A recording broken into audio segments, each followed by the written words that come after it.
अगर आपको भी मैथ और रीजनिंग में प्रॉब्लम आ रही है या आप फास्ट क्वेश्चन सॉल्व नहीं कर पा रहे हो तो टेंशन ना ले और ज्वाइन करें हमारा JNK बैंक का रेवोल्यूशन बैच, जिसमें आप सबको बेसिक से लेकर एडवांस तक कवर करवाया जाएगा और इसमें आपको 100% सेटिस्फेक्शन गारंटी प्रोवाइड की जाएगी। अगर आपको कंटेंट पसंद ना आए तो आपका अमाउंट आपको रिफंड कर दिया जाएगा। ज्वाइनिंग के लिए आप स्क्रीन पे दिए व्हाट्सएप नंबर पे मैसेज करें, आपको फुल डिटेल प्रोवाइड कर दी जाएगी। Thank you. Hello everybody, good morning, good afternoon, good evening, आदाब, नमस्कार, सत श्री अकाल। जो भी बच्चे इस बैच में इनरोल्ड हुए हैं, फर्स्ट ऑफ ऑल मैं उन सबका वेलकम करता हूं। और आपने हमारे ऊपर ट्रस्ट करा और उसके बदले में हम आपको जो चीज़ प्रोवाइड करेंगे, आप बिलीव मी, आपको कोई भी प्रॉब्लम नहीं आएगी। आपको सिलेक्शन चाहिए, सिलेक्शन हम दिलाएंगे, बट आपको हम जिस तरह से लेके चलेंगे स्टार्टअप में, आपको वो पेशेंस रख के चीज़ें सीखनी है। क्योंकि मेरा बेसिक एक ही चीज़ है कि बच्चे को बेसिक में क्लैरिटी लेके आओ। जब तक क्लैरिटी नहीं आएगी तब तक कुछ नहीं होने वाला। और मैं आज की क्लास आपको करना क्या है, 3 से 4 सेशन में बिल्कुल तसल्ली रख के जैसे मैं आपको पढ़ा रहा हूँ वो चीज़ें आपको सीखनी है।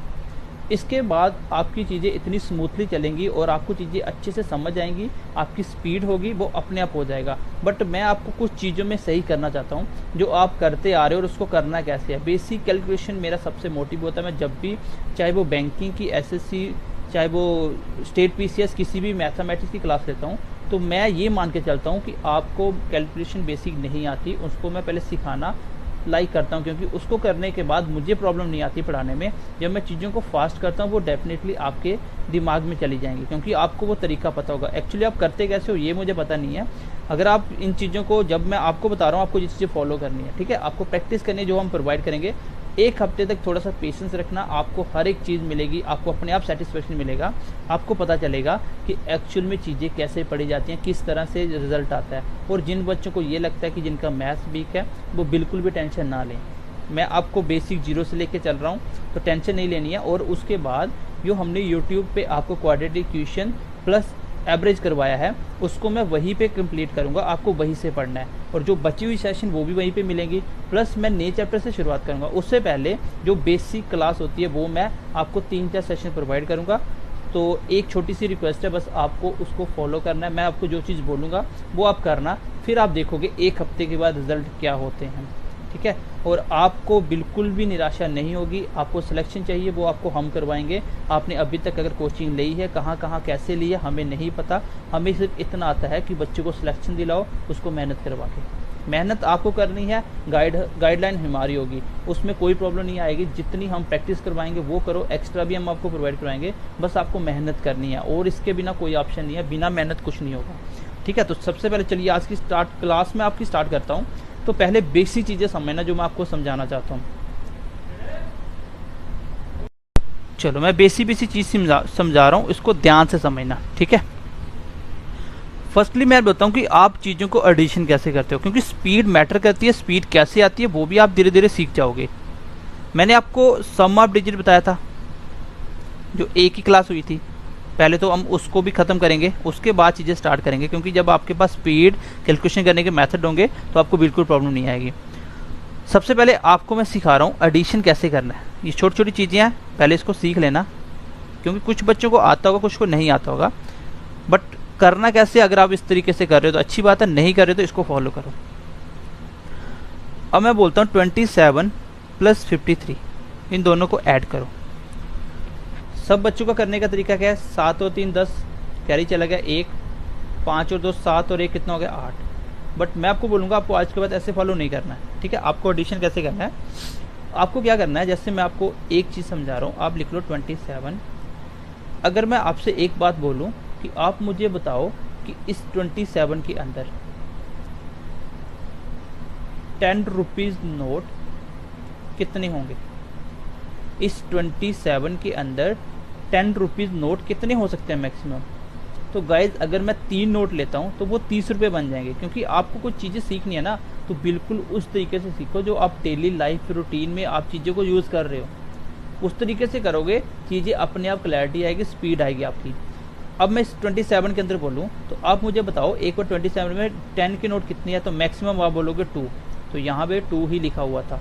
मैं बोलूँ 47 में 10 के नोट कितने होंगे, आप बोलोगे 4, तो यहाँ 4 लिखा हुआ है। 56 में 10 के नोट कितने हो गए मैक्सिमम 5।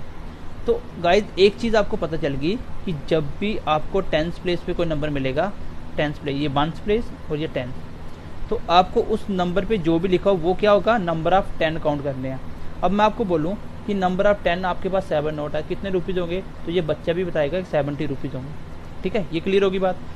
और जो लास्ट नंबर है ये क्या है, मैं बोलता हूँ 27 में 10 के नोट तो आपने 2 ले लिए। अब मुझे बताओ इसमें सिंगल रुपीज़ कितने हैं, आप बोलोगे 7 रुपये ऊपर है, 20 और 7 27। मीन्स कि जो पहले नंबर का डिजिट होता है वंस प्लेस पे, वो मुझे क्या इंडिकेट करेगा कि रुपीज़, सिंगल रुपीज़ कितने हैं, 1 रुपया, 2 रुपये, 3 रुपये, 4 रुपये एक्सेट्रा। ठीक है, बट जो टेंस प्लेस पे होगा वो मुझे इंडिकेट करेगा number of 10 rupees note, 10 rupees note कितने हैं। तो अब आपको इतनी बात समझ आ गई होगी कि जो टेंस प्लेस पे दूसरे नंबर पे उसको हमेशा नंबर ऑफ 10 नोट गिनना है, पहले नंबर को सिंगल रुपीज़ गिनना है। अगर मैं तीसरे नंबर पे लिखूँ, अगर मैं लिखूँ 123 में, अब आपको मैं पूछूँ बताओ 123 में अब नंबर ऑफ 100 के नोट्स कितने रख सकते हो। ठीक है, 100 रुपीज़ के नोट कितने रख सकते हो, तो इसमें एक से ज़्यादा तो रख नहीं पाओगे। तो यहाँ पे तीसरे नंबर पे क्या लिखा हुआ है, 1। मैं बोलता हूँ 324। नंबर ऑफ 100 रुपीज़ नोट कितने होंगे, आप बोलोगे 3। 3 से अगर 4 रखोगे तो 400 बन जाएगा। मैं बोलूँ कि टेंस प्लेस पे क्या है 2, तो नंबर ऑफ 10 के नोट और कितने रख सकते हो साथ साथ 2। देखो 3 नोट आपके 100 के, 2 नोट आपके 10 के, कितना हो गया 320, और सिंगल रुपी 4, 324 रुपये। आज के बाद आपको इस चीज़ों को ऐसे ही देखना है। अब मैं इन चीज़ों को प्लस कर रहा हूँ। अब आपको इसमें पेन नहीं लगाना है। जब तक आप पेन फ्री हैबिट नहीं बनाओगे स्पीड नहीं आएगी। बिल्कुल भी जो भी चीज़ सिखाऊंगा एक भी चीज़ ऐसी नहीं होगी जो आपके ऊपर से जाएगी, सब कुछ समझ आएगा। अगर वहाँ पे कोई भी चीज़ की कमी आती है वो कहाँ से आएगी, वो सिर्फ आपकी प्रैक्टिस पे। आपको अगर मैं बताऊँगा आप नहीं करोगे, वहाँ पे कमी आएगी। जो चीज़ आपको बताऊँगा उसको थोड़ा सा फॉलो करके देखो आप, ठीक है। और यही कोचिंग आपकी लाइफ की लास्ट कोचिंग होनी चाहिए। बार बार कोचिंग आपको नहीं खेलना है। चाहे आप कोई भी एग्ज़ाम दो अभी जिसमें भी ये सिलेबस आएगा, ठीक है। कोई भी बैंकिंग सेशन, LIC वगैरह कोई भी पेपर होता है उन सब में हम कवर अप करेंगे, तो उसके लिए आपको टेंशन नहीं लेनी है, ठीक है। और ये कोर्स भी आपका तब तक चलेगा जब तक आपकी बैंकिंग के एग्ज़ाम कवर नहीं हो जाते। JK बैंक और जो IBPS जो भी आ रहे हैं हम उसको भी कवर कर लेंगे बीच में। अब देखो मैं इसको ऐड करने लगा हूँ। अब मैं ऐड करने का तरीका क्या बताया कि पहले 10 रुपीज़ नोट काउंट करो, 2 और 5 7, 7 मतलब 70 रुपीज़। दिमाग के अंदर रह सकता है कि 70 रुपीज़ हो गया। अब 70 में कितने जुड़ने हैं, 7 और 3 10 रुपये, 70 और 10 कितना हो गया 80। चलो मैं थोड़ी सी और एग्जांपल लेके समझाता हूँ। मैंने बोला अब आपको ऐड करना है 31 + 63 + 29, इसको ऐड करते हैं। तो आपको क्या करना है, दूसरे नंबर वाले पहले 10 उठाओ, 3 और 6 9 और 2 11, 11 मतलब 110 रुपये। इसको दिमाग के अंदर रखो, कितने 110 रुपये। नेक्स्ट देखो 1 3 4 और 9 13, 110 और 13 कितने होते हैं 123। इसका सम कितना आएगा 123। ये आपको कहाँ बेनिफिट होगा, जब आप DA के क्वेश्चन करोगे, जब एवरेज के क्वेश्चन आएंगे 5-5 नंबर की, आपको एवरेज निकालनी पड़ेगी, सबको प्लस करना होगा, तो फिर आप उसके डाटा के अंदर देख के ऐड कर लोगे सीधा, आपको लिखने की जरूरत नहीं पड़ेगी, ठीक है। ये वहाँ पे काम आएगा और कैलकुलेशन में ये काम आएगा। छोटी छोटी कैलकुलेशन आपकी स्पीड बढ़ाएंगी, यही छोटी छोटी कैलकुलेशन आपको बाकी बच्चों से आगे लेके जाएंगी। मैं बोलता हूँ 45 + 41 + 37 + 41, इसको ऐड करके बताओ। तो ऐड करते हैं, देखो 4 4 8 11 15, 15 मतलब 150 रुपीज़। आगे देखो 5 6 13 और 1 14, 150 और 40 कितना होगा 164, ठीक है। तो पहले मैंने किया 10 के नोट काउंट करे, 4 और 4 8 और 3 11 और ये कितना था 4, 11 3 4 15, 15 मतलब 150। ये चीज़ें ऐसी कि आप माइंड में रख सकते हो। 250 260 270 ये माइंड में रह सकते हैं, इसमें आपको कैरी नहीं करना। इसमें क्या प्रॉब्लम आती है कैरी करने में, जब आप ऐसे करते हो ना 7 और 6 13, तो 3 आप अगर माइंड में रखोगे तो कैरी कितना गया 1, तो 1 कैरी लेके उधर ऐड करोगे, 3 भूल जाओगे। ये सबसे बड़ी प्रॉब्लम होती है उसमें। और जब ज़्यादा नंबर होंगे तो ज़्यादा प्रॉब्लम आएगी। अब आगे चलते हैं, थोड़ा सा मैं और एग्जांपल लेता हूँ, थोड़ी क्लैरिटी आएगी। आपको क्या करना है, आपको रैंडमली कॉपी पे नंबर लिखने हैं। प्रैक्टिस में मैं आपको प्रोवाइड करूँगा, वो आपको 9 बजे के करीब आपको एक प्रैक्टिस सेट मिलेगा, जिसमें आपको मैं इसी के बेस पे आपको प्रैक्टिस प्रोवाइड करूँगा, ठीक है। वो आपको करना है और आंसर आप खुद मैच कर लेना, बाद में कैलकुलेटर लो कुछ भी लो, लेकिन करना खुद है। चीज़ों को कोशिश करो, थोड़ा सा माइंड को यूज़ करो, चीज़ों में पेन मत लगाओ, जब तक चीज़ों को प्रैक्टिस नहीं करोगे तब तक नहीं आएंगी। परफेक्शन तब आएगी जब प्रैक्टिस करोगे। सिर्फ एक ही ऑप्शन है, प्रैक्टिस प्रैक्टिस प्रैक्टिस। अब मैं करता हूँ, एक और एग्जाम्पल लेता हूँ। 51 + 41 + 39 + 44 + 53। चलो मैंने बोला इसको ऐड करो, बट पेन यूज़ नहीं करना। कैसे करूँगा? 5 9 12 16 21। 21 मतलब 210, 21 मतलब 210, 210 रुपीज़। आगे देखो, 1 2 11 15 18, 210 और 18 कितना होता है? 228। इसका सम कितना आ गया? 228। तो माय डियर, आज के बाद आपको जब भी सम करना है इस तरीके से करोगे, ठीक है। मैं आपको सिर्फ आपको अप्रोच सिखा रहा हूँ, और आप जब भी करोगे ये प्रैक्टिस होती चली जाएगी आगे। चलो आगे मैं थोड़ी सी एग्जांपल और ले रहा हूँ, थोड़ा बड़ा नंबर ले रहा हूँ। 121 + 241 + 341। इसको करो ऐड। कैसे करूँगा? अब मुझे पता, तीसरे नंबर वाला मुझे क्या बताता है? 100, नंबर ऑफ 100 रुपीज़ कितने हैं। यहाँ पे देखो 1 3 6 मतलब 600। दिमाग में रख सकते हो, थोड़ा सा पेन यूज़ कर सकते हो जब स्टार्टिंग में, लेकिन बाद में नहीं करना। 600 हो गया। अब मैं 10 काउंट कर रहा हूँ। 2 6 10। 10 मतलब 10 के नोट, 10 मतलब 100, और 6 पहले कितना होगा? 700। 700 में कितने ऐड करने हैं? 1 2 3 मतलब 703। एक एग्जाम्पल और लिख लो। 241 + 231 + 229। इसको ऐड करते हैं। देखो 2 2 2 6 600 4 3 7 2 9 90 मतलब 690 हो गया, ठीक है। 690 हो गया। आगे देखो 1 2 11, 690 और 11 कितना हो गया? 701, ठीक है। तो इस तरह से आपको एडिशन करना है। माय डियर, मैं आपको सिर्फ अप्रोच सिखा रहा हूँ, आपको अब के बाद कैसे करना है। एक बार इन चीज़ों को इम्प्लीमेंट करके देखो, आपको इफेक्ट पता चलेगा। अब धीरे धीरे आने वाली क्लास में आपको अपने आप इसके रिजल्ट दिखेंगे, ठीक है। चलो मैं नेक्स्ट ले रहा हूँ पार्ट इसमें। चलो अब थोड़ा सा मैं आपको सब्ट्रैक्शन का बताता हूँ, ठीक है। सब्ट्रैक्शन में बच्चों को काफ़ी प्रॉब्लम आती है। चलो अब मैं ले रहा हूँ सब्ट्रैक्शन के ऊपर थोड़ा सा बताता हूँ आपको। जैसे मैं बोलता हूँ 2 नंबर तो आप कर ही लेते हो, इसको बोलता हूँ, इसको माइनस करो। देखो होना क्या है, आपको सीधा सीधा माइनस करना है। जैसे 2 में से आपको पता कैरी जाता है, ये तो 12 बन जाएगा। 12 में से आप 5 निकालो, बचता है 7। पीछे कितना बच गया? 15। अब 15 में से टोटल 11 निकाल दो। आपको ऐसे नहीं करना है 5 में 4 एक एक नहीं करना है। पीछे कितना बच गया था? 15। 15 में से निकाल दो 11, कितना आ गया आपका? 4। तो इसका आंसर आ गया कितना? 47। एक और लिख लेता हूँ। 314 - 213। इसमें से जब यहाँ पे पूरा तो टेंशन नहीं लेनी, आपको सीधा निकाल देना। कितना? 4 में से 3 गया 1, 31 में से 21 गया 10, ठीक है। 10 कितना आ गया? 101। मैं आपको बोलता हूँ 432 - 311। तो कैसे करोगे? 2 में से 1 गया 1, और 43 में से 31 गया, तो कितना बचा? 12, ठीक है। तो ये बेसिक है, इसमें ये कर लो, इसमें कोई इशू नहीं है। अब मैं आपको इंपॉर्टेंट चीज़ सिखा रहा हूँ, डैट इज़ मल्टीप्लाई कैसे करना है, ठीक है। मल्टीप्लाई इंपॉर्टेंट है, वो आपके पूरे मैथ्स में आपको यूज़ करना ही करना है,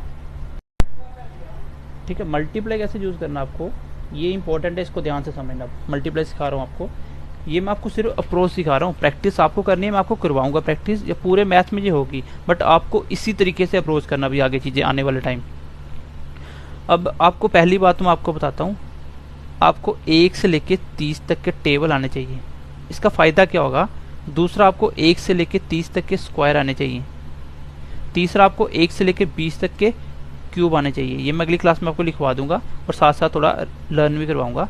इसका फ़ायदा क्या होगा? अगर आप इसको कर लेते हो ना, आपका 50% मैथ की कैलकुलेशन वैसे ख़त्म हो जाएगी। क्यों? क्योंकि आपके जब भी मल्टीप्लिकेशन आएंगे तो वो इससे ज़्यादा नहीं आएंगे। 15 × 17 करना हो टाइम लोगे, जब टेबल आते होंगे ना टाइम नहीं लगेगा। अब मैं आपको थोड़ा सा मल्टीप्लिकेशन करना सिखा रहा हूँ, ये मैं नेक्स्ट क्लास में बताऊंगा मैं आपको। देखो मल्टीप्लाई कैसे करना है, ध्यान से समझना चीज़ को। मैं सिर्फ आपको अप्रोच सिखा रहा हूँ, प्रैक्टिस नहीं करवा रहा हूँ फिलहाल। आपको 9 PM पे एक प्रैक्टिस सीट मिलेगी, वो आपको प्रैक्टिस करनी है। सबसे पहले बेसिक लेता हूँ। मैंने बोला 17 × 6, इसको करो मल्टीप्लाई। अब करना कैसे है, फिर आपको इस तरीके से नहीं चलना है, ठीक है। आपको कैसे करना है, पहला नंबर उठाओ लास्ट वाला। 1 × 6 कितना हो गया? 6। 1 × 6 कितना हो गया? 6। बट इसके आगे कितने नंबर थे? 1, तो 1 जीरो लगाना है। तो दिमाग में सोच लो कितना हो गया? 60। आपको दिमाग में सोचना है कितना हो गया? 60। स्टार्टिंग में हम सब बच्चों को प्रॉब्लम आएगी, बट धीरे धीरे प्रैक्टिस के साथ ये चीज़ें अपने आप में परफेक्शन आएगी और आप विद इन सेकंडों में इसको माइंड के अंदर करना स्टार्ट कर दोगे। ठीक है, 6 1 जा 6, बट आगे एक डिजिट हमेशा 1 0 लगाना है। ठीक है, उसके बाद 7 × 6 कितना होता है 42, 42 जोड़ तो 60 में कितना हो गया 102, इसका आंसर आ जाएगा। ठीक है, अब मैं आपको बोलता हूँ 15 × 8 करना है, तो कैसे करोगे 8 1 जा 80। ठीक है, 8 1 जा 80, तो 8 के आगे मैं सीधा क्या बोल रहा हूँ 80, उसके बाद 8 5 जा 40, 40 और जोड़ दो कितना हो गया 120। अब ये चीज़ें मुझे नहीं लिखनी है, अब आपको डायरेक्ट करना। देखो मैं बोलता हूँ 27 × 7 कितना होगा 7 × 2 कितना होता है 14, 1 0 लग गया 140 हो गया। 7 × 2 14 और 1 0 लगने से बन गया 140 और 7 7 49, 140 और 49 कितना होता है 140 में 40 जोड़ो 189 आगे जुड़ जाएगा 189। ये चीज़ें आपको आएंगी, प्रैक्टिस के साथ साथ स्पीड भी आएगी, आपको पता है ये सारी कैलकुलेशन आएगी आपके मैथ में। अब मैं बोलता हूँ 41 × 9 कैसे होगा 9 चौका 36, 36 के आगे 1 0 भी लगाना है, एक डिजिट है 360 और 9 1 जा 9, 360 और 9 कितना होगा 369। अब मैं आपको बोला कि आप मल्टीप्लाई करो 73 × 5 कैसे करोगे 7 5 जा 35, 350 हो गया, 35 का आगे 1 0 चिपका दिया कितना हो गया 350, 350 और 15 365, 300 को अलग रखो और 350 था और 350 में 15 जोड़ दो 365। तो आई होप ये भी आपको अप्रोच समझ आई होगी। प्रैक्टिस में आपको शाम को दूंगा, बहुत सारे क्वेश्चन दूंगा, वो आपको ईमानदारी से करने हैं, ईमानदारी रखनी पड़ेगी, तब जाके आपका परफेक्शन आएगा, तब जाके आपके मार्क्स इंक्रीज होंगे, तब जाके आपकी स्पीड आएगी। तो थोड़ा सा आपको अपने आप के साथ ईमानदार होना पड़ेगा। और हम चाहते हैं जितने भी बच्चे एनरोल हुए हैं उनमें से सारे के सारे बच्चे सिलेक्शन लें, क्योंकि आप सब पढ़ने वाले कैंडिडेट हो तभी आपने कोर्स को परचेज करा है। और जो बच्चे सिर्फ देखने के लिए आए हैं उनकी सिलेक्शन नहीं होगी, ये भी मैं आपको बता देता हूँ, आपको थोड़ी सी मेहनत साथ साथ करनी पड़ेगी। चलो अभी क्लास लंबी होगी, मैं बेसिक ले रहा हूँ इसलिए छोटी क्लास रखेंगे आज की। ठीक है, ये आपको प्रैक्टिस मिलेगी आज शाम को। अब मैं आपको बोलता हूँ 2 नंबरों की मल्टीप्लाई कैसे करें, 2 डिजिट मल्टीप्लाई। ठीक है, 2 डिजिट मल्टीप्लाई कैसे करें, जैसे मैं बोलता हूँ 23 × 41, ध्यान से समझना मल्टीप्लाई कैसे करते हैं। एक तो आप ऐसे लिख सकते हो, जैसे मैं बोलता हूँ 23 मल्टीप्लाई मैंने लिखा 41। मल्टीप्लाई करने का अप्रोच क्या होता है, सबसे पहले आपको डायरेक्टली सीधा मल्टीप्लाई करना है, सेकंड स्टेप के अंदर आपको क्या करना है, दूसरे स्टेप में आपको क्रॉस मल्टीप्लाई करना है, तीसरे में आपको डायरेक्टली सीधा मल्टीप्लाई करना है। मतलब मल्टीप्लाई हमेशा उल्टी साइड से स्टार्ट होता है, एक ही लाइन में करना हमें।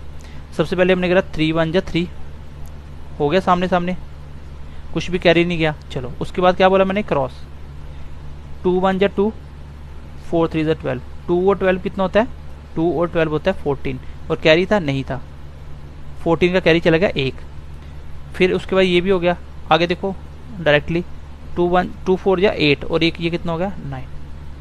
दोबारा से समझो, मैंने बोला आपको सबसे पहले डायरेक्टली सीधा मल्टीप्लाई करना है, हो गया 3 1 जा 3। फिर उसके बाद आपको क्रॉस में मल्टीप्लाई करना है, 2 1 जा 2, 4 2 जा 12, 4 3 जा 12, 2 और 12 कितना होता है 14, 14 का 4 और कैरी चला गया 1। फिर आगे 4 2 जा 8 और जो कैरी था 9, तो ये आ गया। इसी चीज़ को मैं यहाँ पे कर रहा हूँ, आपको इसी तरीके से करना हमेशा। ठीक है, ऐसे लिखना नहीं आपको। 3 1 जा 3, यहाँ पे क्या हुआ था 3 1 जा 3।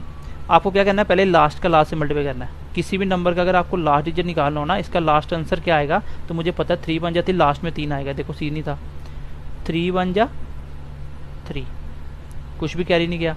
उसके बाद आपको क्या करना है, दूसरे स्टेप में ये 2 नंबर की मल्टीप्लिकेशन बहुत ही ज़्यादा इंपॉर्टेंट है और इसका मोस्टली यूज़ होने वाला है, और आपको इसमें स्पीड लानी है विद प्रैक्टिस के साथ।